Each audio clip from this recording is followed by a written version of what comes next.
Hey, what's going on guys, welcome back to another Monster Machines video. So in today's video I will be reviewing Snowgross.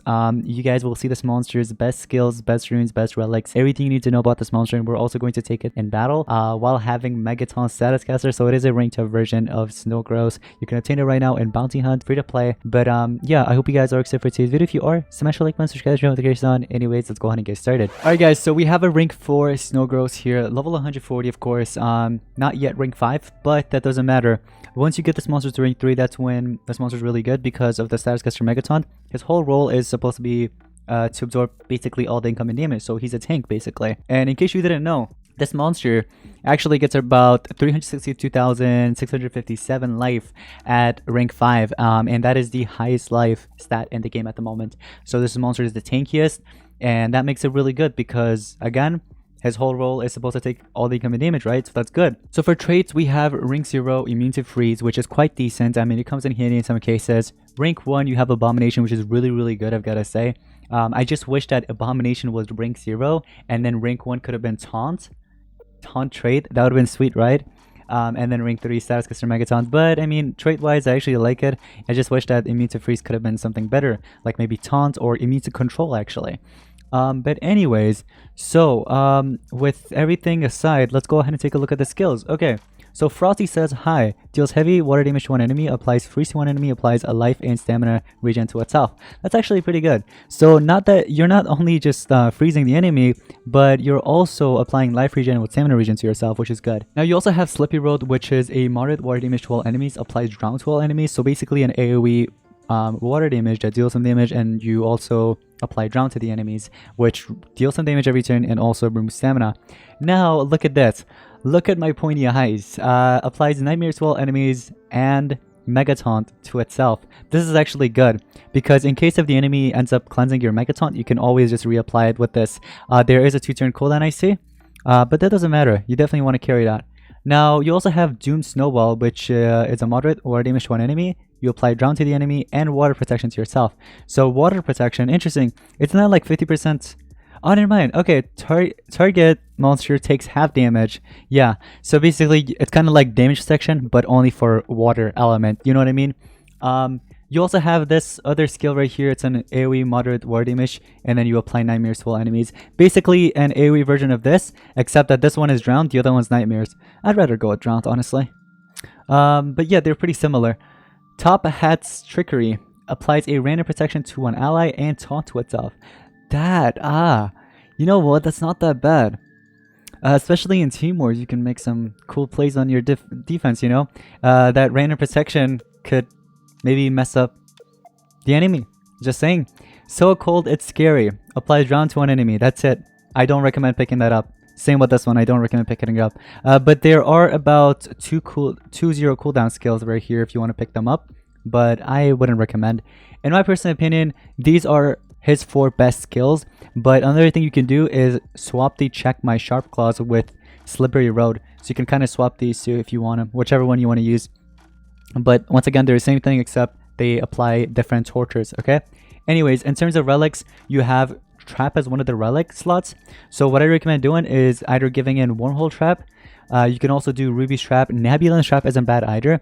If you want to do Slumster's Trap, you can, but I'd rather go with either Wormhole Trap, Nebula Trap, or the other that I mentioned. But me personally, I'm going to go with this Wormhole Trap. And then for SN, the only 2 SN I highly recommend giving is Ural SN and Flamara SN that brings you back, right? But if you want a different relic that just regenerates your stamina rather than reviving this monster back, I don't know why you want to go with that route, but if you are, Gekkon's SN and also Zarya's SN works out, okay?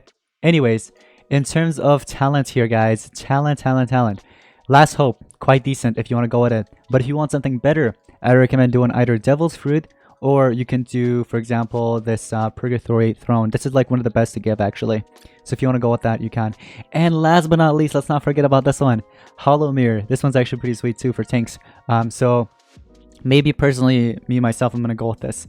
Because after dealing damage to this monster, which once again, it takes in all incoming damage, it'll basically just activate that in there, the skill mirror. So in terms of runes, here's what I recommend giving, guys. You can go ahead and equip in triple team speed mutated with life. If you have this, I recommend giving.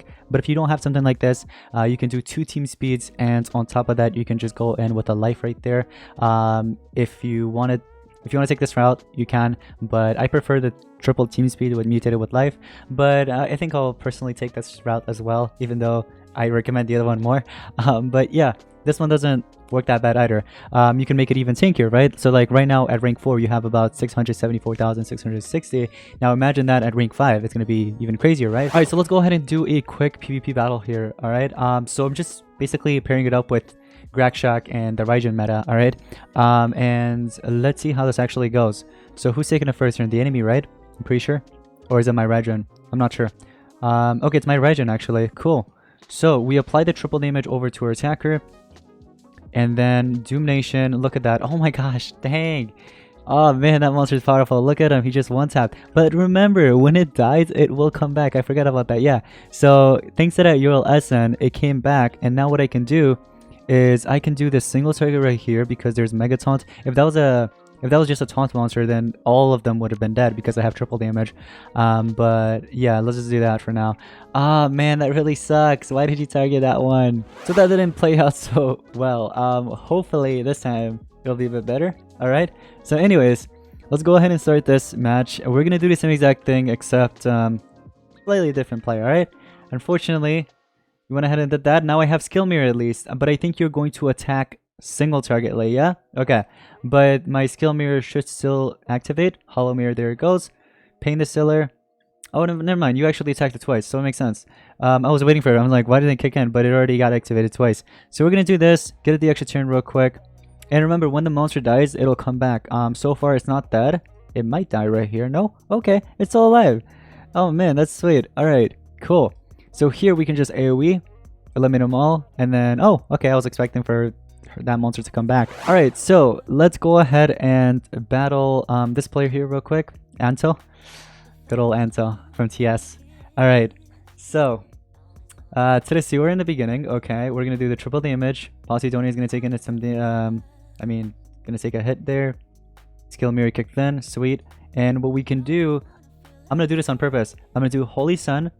Actually, it doesn't matter. No, we don't even have to activate that. Never mind. There's no evasion. So we're going to kill you without the PER skill, and now we're going to use the PER skill, and both of you guys are dead. And here with this monster, I can do, unfortunately, we can't really freeze it. Drown won't work. Mega Taunt, I mean, I already have that. I could probably do water protection. I mean, we don't really need the water protection. So right now, I mean, the best thing we could do is probably just charge up. We can't really do much with this monster. So Hollow Mirror, there it is. What we can do is do double damage here. Deal some damage, and then oops, I thought you were gonna die. Never mind. Are you not gonna die? Never mind, you're not gonna die. Okay, you did follow me. I'm gonna do Eternal Wings, Letter Bomb. Okay, sadly that Megaton couldn't help there, but what we can do is apply that Megaton now. So you deal the damage if you can. If not, it's fine. You still get the Megaton. You see what I mean? And then we can just eliminate. So overall, what do I think of this monster? I think it's going to be meta for sure. But here's the thing. I don't think it'll actually top that one other monster, that one, the one that's being used on my defense team right now, Pangaloyath, right? So Pangaloyath, comparing that with this monster, I'd recommend using Pangaloyath over this. And on top of that, there's also this other monster that I really like over this one, which is Miramotus. So if you have Miramotus, I'd say continue using Miramotus, honestly, because the thing with Miramotus is that it is a Metropolitan, right? You can give it Phase Shield, which is really good. You can make plays on Team Wars and also PvP. And it also comes with the taunt. If this was the trait setup for, you know, the current monster that I just reviewed, it would have been so sweet. Trust me, it would have been really, really good. And man, this monster would have been so good. But I mean, I'm not saying that it's bad. It's just that it could have been a lot better if it had that taunt trait in there. You know what I mean? But anyways, guys, that's going to be pretty much it for today's Monster Gens video. I hope you guys did enjoy today's review on Snowgross. If you did enjoy, drop a like, subscribe to the channel, notification on. Anyways, I'll see you guys in the next one. Peace out.